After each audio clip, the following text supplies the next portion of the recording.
नमस्कार दोस्तों, फिर से स्वागत है आप सभी के आपके अपने चैनल बुद्धा स्टोरी में। परमात्मा जो करता है अच्छा ही करता है, यह अवधारणा भारतीय परंपरा में बहुत प्रचलित है। बुद्ध की कथा। बुद्ध के समय में एक राजा था जिसका नाम श्रेनिक था। वह बुद्ध के उपदेशों से बहुत प्रभावित था और अक्सर उनसे मार्गदर्शन लिया करता था। एक बार राजा ने बुद्ध से पूछा, भगवान, क्या जो कुछ भी परमात्मा करता है वह अच्छा ही होता है?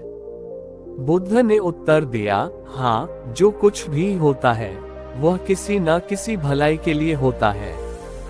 राजा इस उत्तर से संतुष्ट नहीं हुआ। उसने सोचा कि बुद्ध को परखना चाहिए।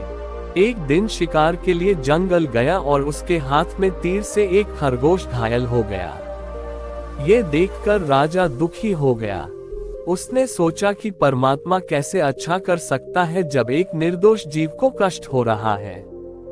राजा के साथ उसका एक मंत्री भी था जिसने कहा, राजा, आप चिंता न करें, सब कुछ ठीक होगा। राजा ने उसकी बात अनसुनी कर दी। उसी समय राजा के एक और मंत्री ने कहा, हे राजन, हो सकता है इस घटना में भी कोई अच्छाई छिपी हो। राजा को ये बात सुनकर क्रोध आ गया। उसने उस मंत्री की उंगली कटवा दी। मंत्री ने फिर भी कहा, जो भी होता है अच्छा ही होता है। कुछ समय बाद राजा को जंगल में एक हिंसक जनजाति ने पकड़ लिया और बलि देने के लिए तैयार किया।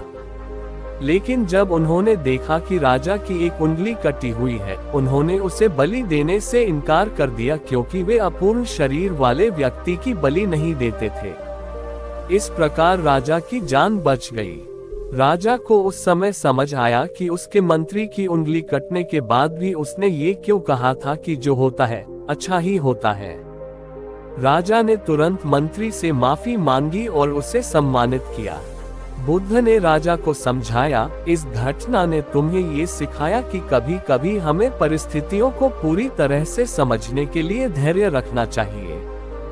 हर घटना का कोई न कोई उद्देश्य होता है जो समय के साथ समझ आता है। इस प्रकार ये कहानी इस बात की पुष्टि करती है कि परमात्मा जो करता है वह किसी न किसी रूप में हमारे भले के लिए ही होता है। ये कहानी